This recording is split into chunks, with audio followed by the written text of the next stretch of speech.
We have a very special guest today, and I'll let David introduce him later on. First, I got a couple announcements.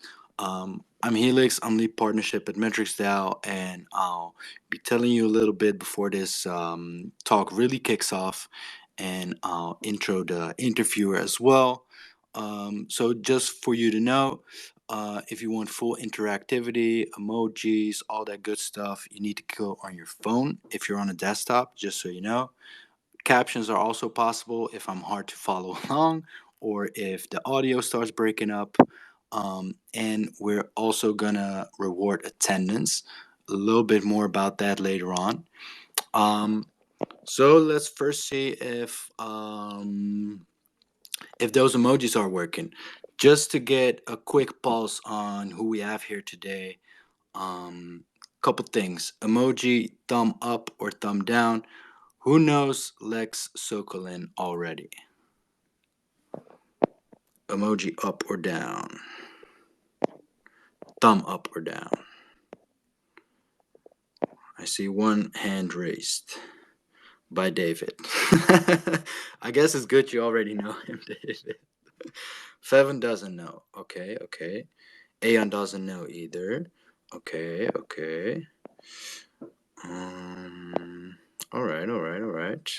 I think a couple more people should know him, but we'll see. He'll be introduced by David later on, so no worries about that. Who knows consensus and what they do? Again, emoji thumb up or down.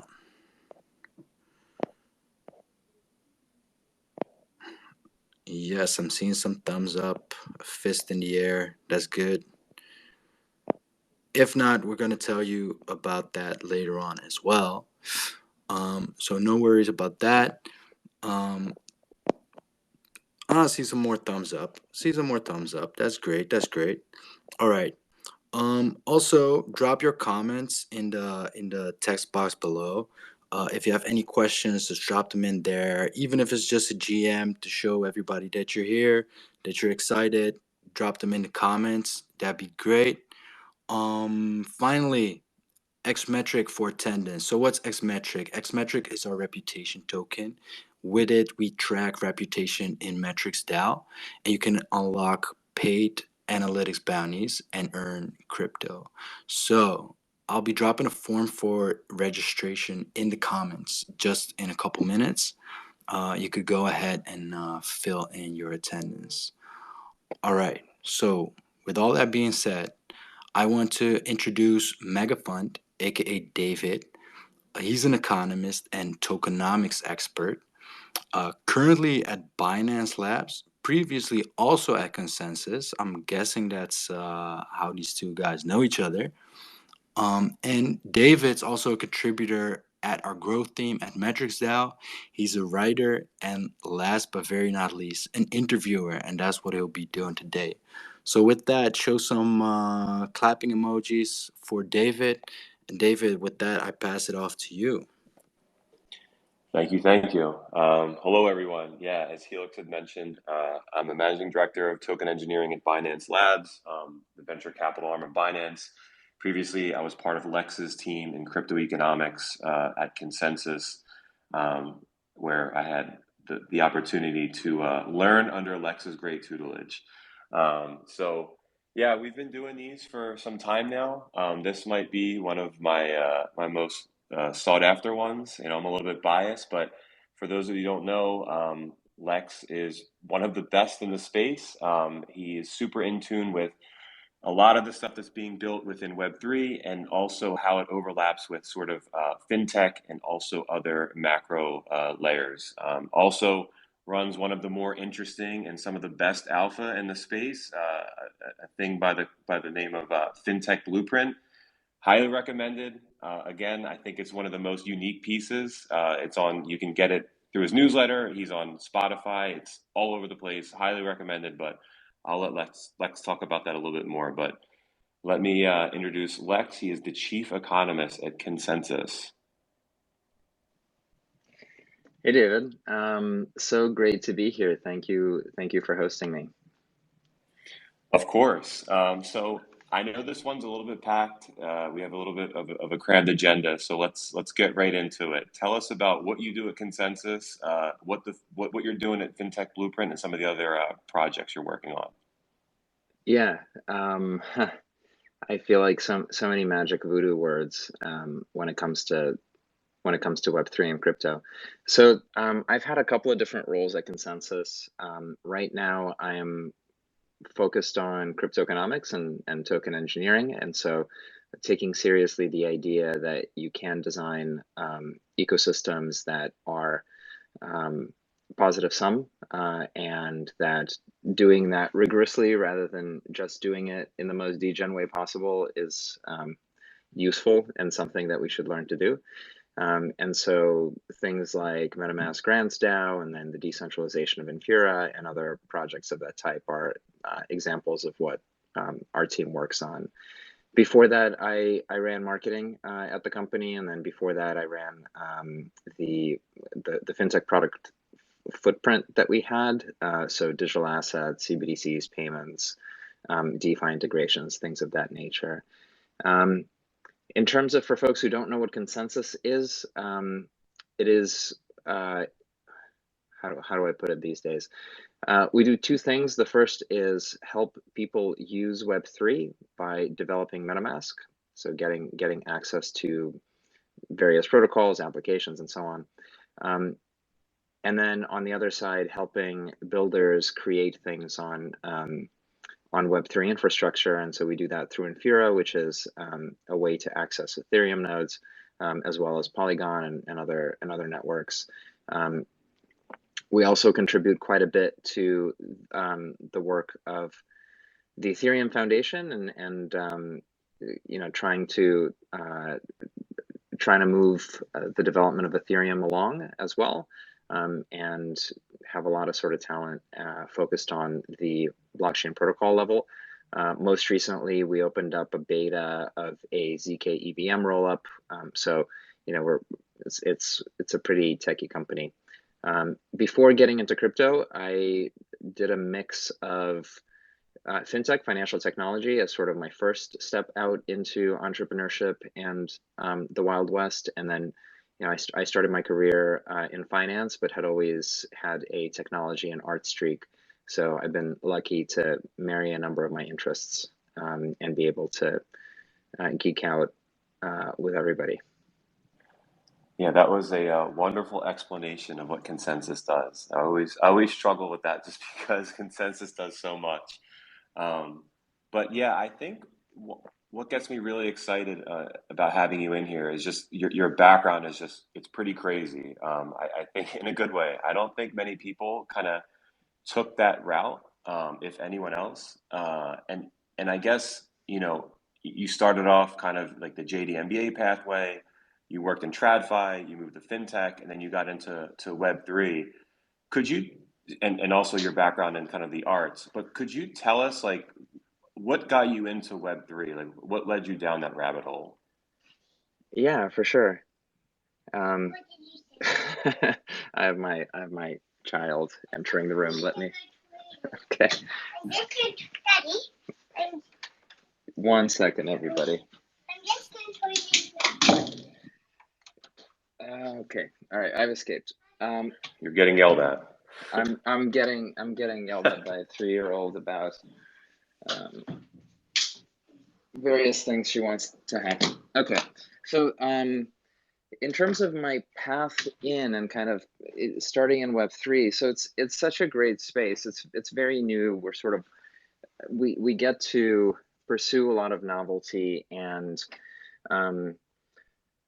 feel like we're inventing a lot of things, while at the same time, like there's a limit to the human experience, and there are patterns that people repeat and history repeats, and then the types of things that people need, and in particular how they create economic systems and how they share value and what it is that they're able to do. Like all these things repeat over time. So you can feel at the same time as if you're like inventing this whole new thing, because in some sense you're inventing the architecture of how it's built. And at the same time, you're like super not inventing it, because you are,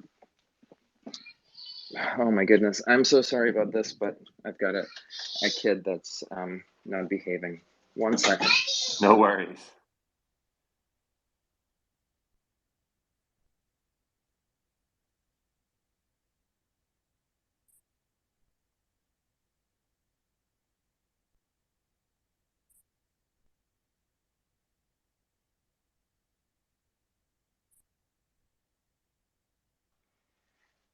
Okay, all right. It's hard to get to like deep human truths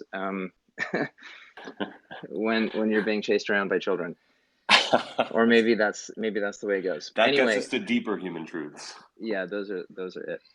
You know, so all these patterns, they're very familiar, and so like once you have an economy, whether it's in 2020 or in 2000 or in 1980 or in the 1850s or 500 AD, the types of things that people do are very similar, right? They create stuff, you end up having commerce, you end up using abstractions in the shape of money for that commerce. Then you have payments, banking, lending, savings, investments, and these things are kind of like, I think, just a repeatable shape.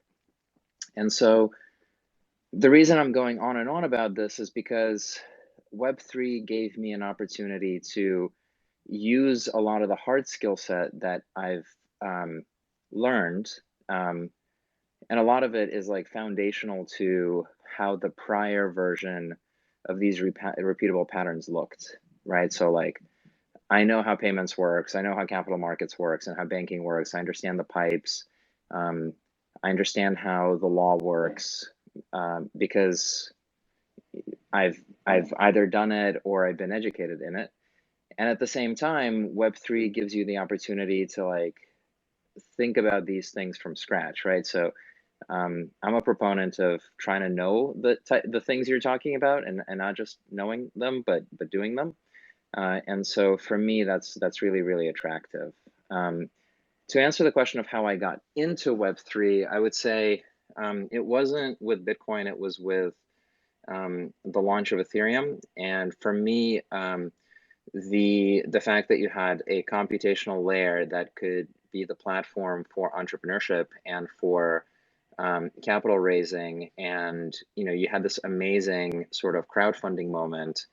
It was really profound. And so I started covering the space in 2017 in a lot of detail. I was working at an equity research firm at the time, focused on innovation and financial services. And I started like, I was consulting with some of the largest exchanges in the world, and I was seeing capital formation on Ethereum happen and go from, a couple of million to hundreds of millions to billions of dollars, and they were completely blind to it. And for me, that was just like such a big aha moment in seeing sort of real disruption come along, and not like pretend bullshit venture capital disruption, but an actual change in people's behavior, an actual change in how things get funded, and like the mechanisms by which people come together. And so I just started going deeper and deeper into the space, and until in 2019, I joined Consensus full time to focus on it. Yeah, so you were there from literally the ground up, especially in terms of like Ethereum. Like you saw the building blocks come together, and then the use cases start to build, and then the capital kind of start to follow. Could Yeah, you? I just to kind of double click on that. So, like I started in fintech in 2010. I'd been at Lehman as my first job, and I was there for a couple of years through the bankruptcy. And then I had gotten to Columbia to do the JD MBA. And while at Columbia, I was like liberated to build stuff. And so me and a friend who was the CTO of the company that I started, started just with the idea of putting like old finance on the internet, right? Like the Web2 version of robo advice, digital brokers, that kind of thing. And the observation there was like, well, of course, if you're buying everything on the website or on the phone, like why don't we also consume finance products in the same way? And today that's a very pedestrian idea. Like over a decade ago, it was still hard, right? It was probably 3-4 years since the launch of the iPhone, and like mint.com was just a couple of years out. And so I was really into the idea of digitally distributing financial products, and kind of wrapping around people's like attention and behavior and going to where they are. And I spent 6 years chopping down that tree. And my sort of conclusion at the end of it was like, it didn't get very much done. The whole thing, like the whole, like, let's replace the human distribution with the machine distribution. It made it easier to get lots of accounts, but it didn't change what financial products are, how integrated they are into people's lives. They didn't really like improve the situation. And so like my diagnosis of that was that the manufacturing end of it was the piece that was broken, right? So how financial products are made was never transformed by fintech.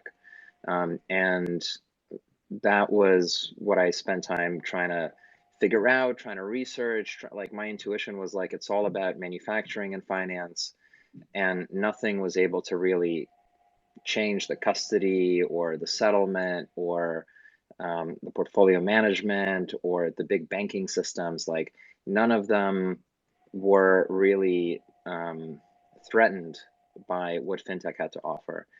Um, and when Ethereum launched and was able to, like, out of the box come out with capital markets, I mean, it was profound for me. And it was almost like it became really obvious that you know, if you, I go to this metaphor all the time, but like you can't have a Spotify that sells CD-ROMs, right? You can't have like digital distribution of physical or analog or orthodox goods. And so like when it became clear that Ethereum was a place where people were building financial piping and engineering, like it was, I think for me, that just like became very bright. Yeah, I think we have kind of a similar like entrance into it, like seeing the early rails of DeFi starting to form as one of the use cases kind of was mind blowing. Um, but as someone who saw it from like even before its original formation, like what do you think kind of, I know it's a little bit of a loaded question, but what do you think are kind of some of the more interesting changes you've seen develop kind of now, and how we've gotten to that point where we are now than when we first kind of started? You know, you can talk about like custody and sort of automation and real organic users, like things like that. Like what do you think now are some of the more interesting changes? Relative to that original thesis, you mean? Yeah, yeah. Um, there were a bunch of things that were surprising to me, and then there was like a realization that flipped my hypothesis upside down, but I think in a good way. You know, so I had not been enamored with Bitcoin. I like Bitcoin. I think it's interesting. I think it's a huge, you know, it's a huge invention of digital scarcity. I think it's an amazing asset in that way, and I think it's the OG asset. But when sort of that first wave of Bitcoin stuff was going on, I was so buried in my startup that it was invisible to me. Um, and the sort of macro story of replacing government money and things being inflated away and all of that, like there's not it's not like an it's a very different story to say like we're going to replace gold because gold is stupid and this is digital, versus the story of like Visa and the card networks take 3% of every transaction. What if we had payment rails that didn't require you to wrap everything in these card networks, right? Or what if we could have payment rails that didn't create credit risk while payments moved around? You know, so for me, like I was always more attracted to the operating problems, and then the businesses that kind of sprout from that. And so that's, you know, that's what Ethereum kind of opened up, and that's what pulled me in. Um, I I wouldn't have. I'm surprised by how quickly, I mean, the fact that, you know, there's like over 100 billion in stable coins and over 100 billion in collateral value is like very shocking. Even more shocking are the user numbers. You know, so Web3 today has maybe 600 million addresses across the major chains. And then MetaMask alone had 30 million monthly active users on, you know, during kind of the peak usage last year. And that's more users than Revolut, that's more users than Chime, that's more users than Robinhood, you know, and MetaMask is like, while it's big in Web3, compared to like Binance or Coinbase, where the main use case is just like first start with brokerage, it's a niche for people to actually be using Web3 and the software on Web3. And so to me, the fact that it's scaled up to be bigger than all of these fintechs that, you know, got all the SoftBank money and blitz scaled themselves into oblivion, like shows the difference between trying to sell people a version of finance that they don't want, right? So I'm Robinhood and I spend $200 to acquire a user or whatever it is, versus the Web3 version, which has like a tremendous pull and gravity of people to it. Now that has a dark downside. The speculation, the capital loss, the fraud, the rugs, that's the dark downside. But the upside is the absolutely amazing gravity and the pulling that that the space does. The other thing that's surprising to me is just how multi-chain things are. You know, I would have always thought that networks are winner take all because they are networks, and networks have kind of like exponential returns for when they grow, and they create barriers to entry because a network is better when you have more people on it. That's the kind of the funky thing about Ethereum, and also probably true about other networks, but it's very pronounced in Ethereum, which is the more people are trying to use Ethereum, the worse it gets. In terms of it gets more expensive, right? It's like surge pricing on Uber. The more people use Uber on a rainy night, the angrier you are at Uber. So there's kind of like some of these dynamics that have allowed a splintering of chains. So I would have thought that I'm surprised by how multi-chain we still are. I think long term everything collapses into standards, and the names of the networks will not even be used. Like they will disappear in the same way that the rails of the internet nobody knows, or even like the rails of the railroad, nobody has any idea how those work. And I think that's going to happen to chains too. But the fact that like 2023 we're still sort of sweating out roll-ups and sharding and subnets and supernets and side chains and blah blah blah, like is interesting to me. And then the final bit, in terms of like in the way that I was surprised in how my thesis was wrong, I had come at the space very much from like a finance perspective, like let's change 20% of global GDP, right? Like just 20% of global GDP. It's a good enough target, you know. And fintech tried to do it and kind of failed out in changing anything fundamental, although it digitized distribution. And then DeFi is transforming manufacturing.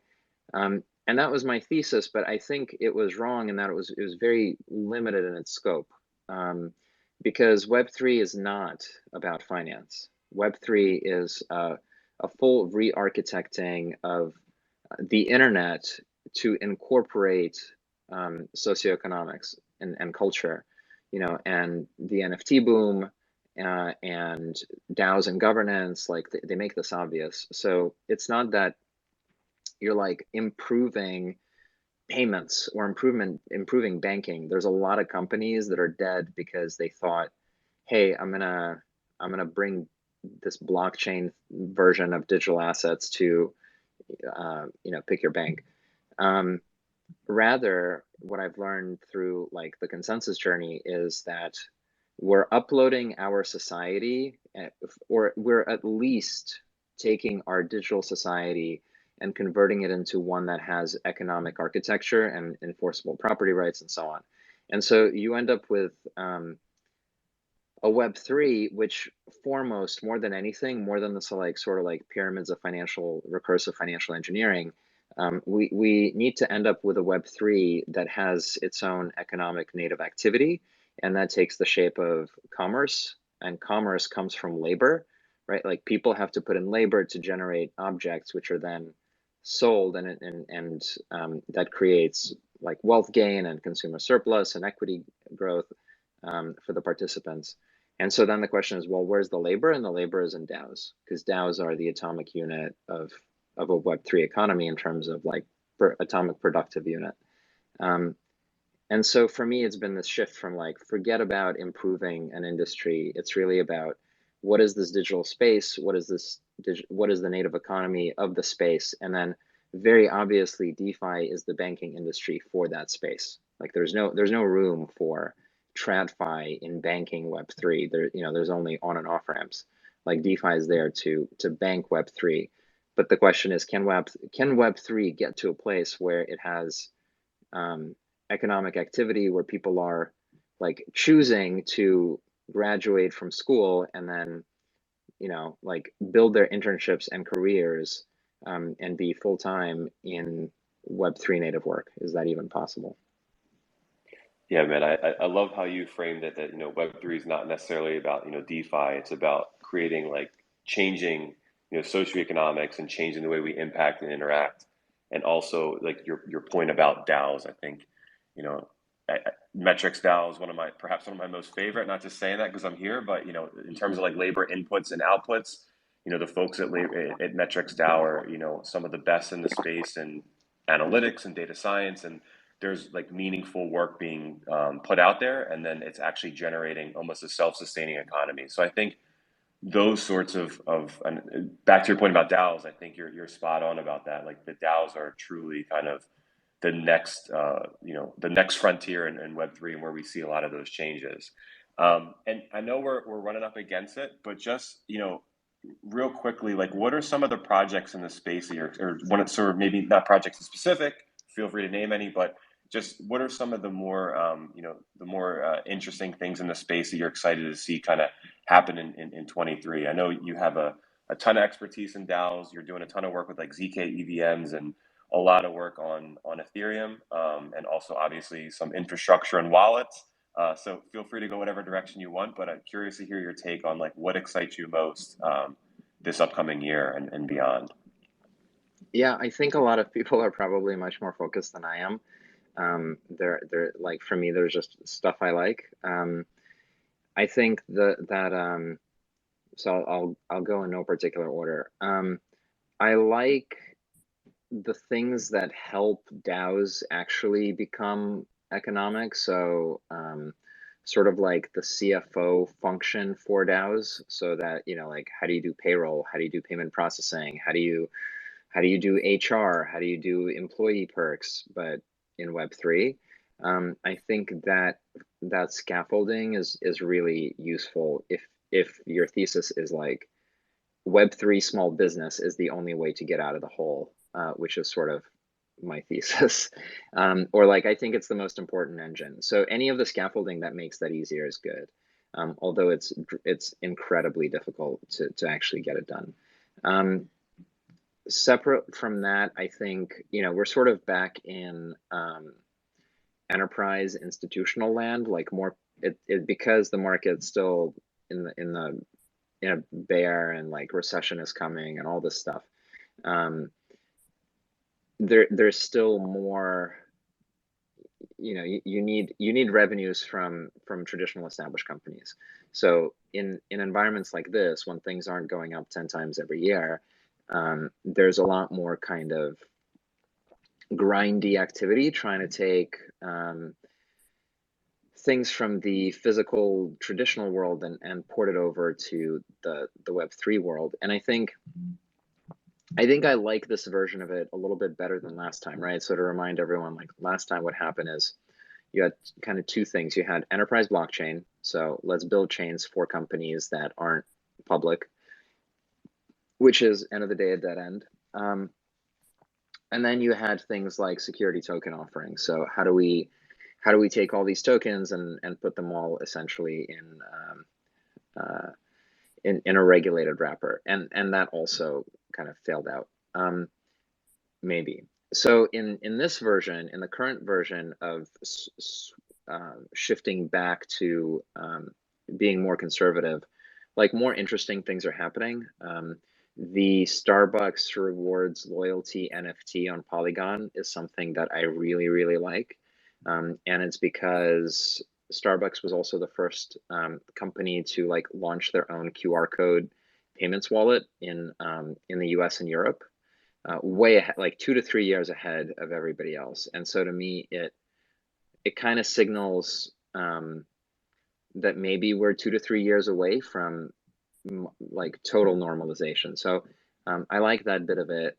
I also like the idea of very basic financial primitives from the real economy coming back into DeFi. So treasuries, tokenized treasuries, being able to access, the 4% interest rate that the Federal Reserve is setting on your stable coins in a DeFi environment, I think is really compelling. And so in the same way that like stable coins have kind of eaten and are backed and collateralized by fiat or others more algorithmically, I think bringing in sources of yield and interest rates on assets that are as big as treasuries, I think is really compelling.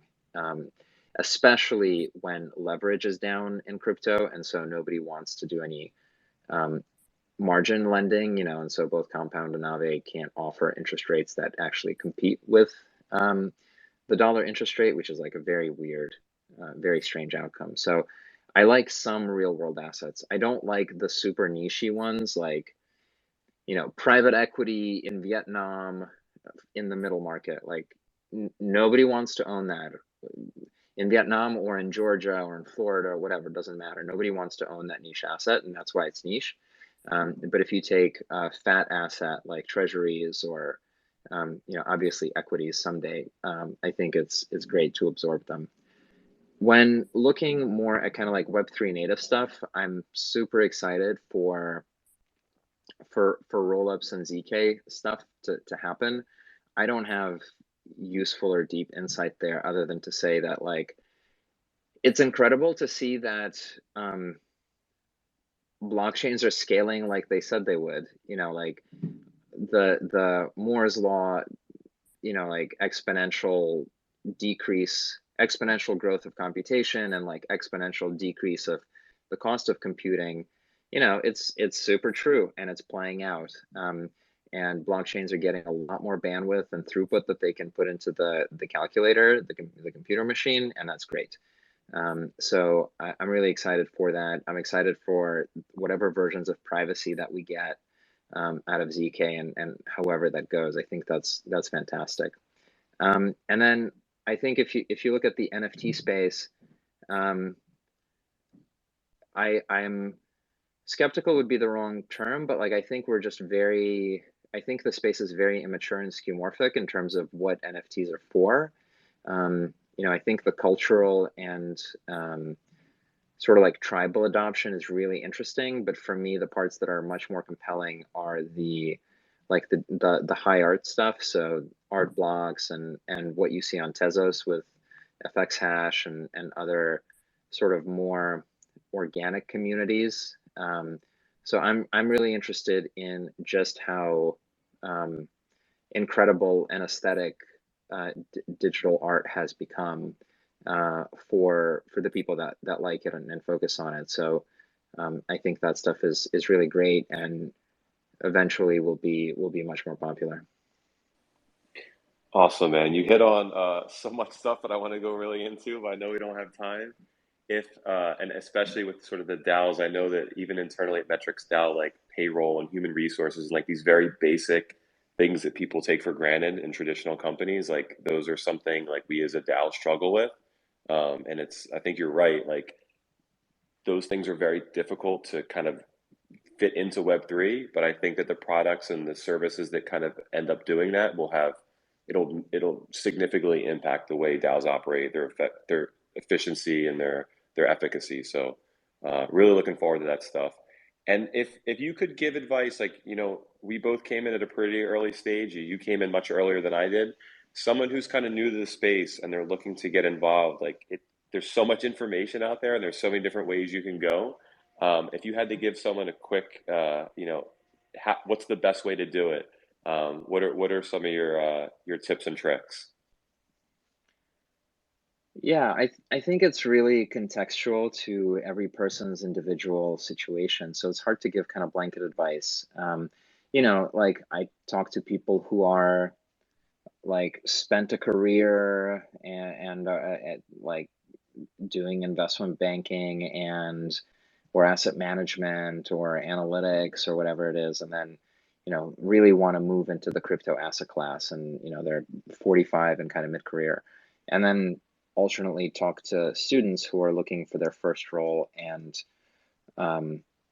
like are like what's the path? Is there a recruiting path? Like what do I need to do in order to get the gold stars in order to get hired by companies like Coinbase or Consensus or whatever? And I think it's a very different experience depending where you're coming from. And obviously there are people who are technologists, right? So if you're like a Web2 developer, what pulls you into Web3? They're marketers. I think there's skill sets in marketing are extremely transferable to Web3. So everybody kind of has a different path in. So you have to pause and figure out like what's your situation, and then try to notice like how people similarly situated are getting pulled into the space. Like what is the path that they're following? I think as long as you can remain curious about the space and you can try to use its own terms and understand its own terms and take it on its own terms, but then sort of continue to be ethical and continue to have intellectual honesty about the things that you tell yourself about what you're working on, you're going to find your way. In terms of a tactical thing, like if you're just starting out, the nice thing about Web3 is you don't have to be kind of shoved along some recruiting path, and you don't have to wait out a corporate hierarchy, because the novelty of the space lets you get current very, very fast. And so, getting into a Discord, joining a DAO, like Metrics, and then making yourself visible is an enormous part of the game, and making yourself visible is also really, really key in the current sort of paradigm. So work on projects that are real, try to get into the substance, and then talk about the substance that you are engaged in publicly and have other people engage on that.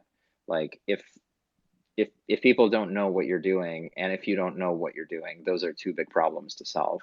But I think it's never been easier to actually go ahead and get your hands on real like foundational skills, because you're dealing with problems in real time. And then it's never been easier to build an audience and talk about it.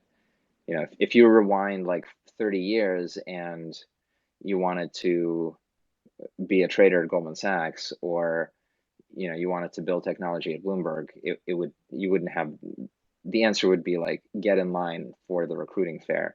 And thankfully for Web3, you don't have that, but it also means that there's no structure really to help you. Like you just have to get into the grinder and make your way. Some words of wisdom there. Lex, I appreciate it. This was great. For people out there that want to see you and want to learn more, where are the best ways to find you? You are all over the place. Yeah, the pink, you can click the pink button there, the profile, and follow me on Twitter. I write very often, too often. So you can check out fintechblueprint.com and subscribe to a free newsletter. We publish that pretty much daily and cover everything from Web3 to fintech.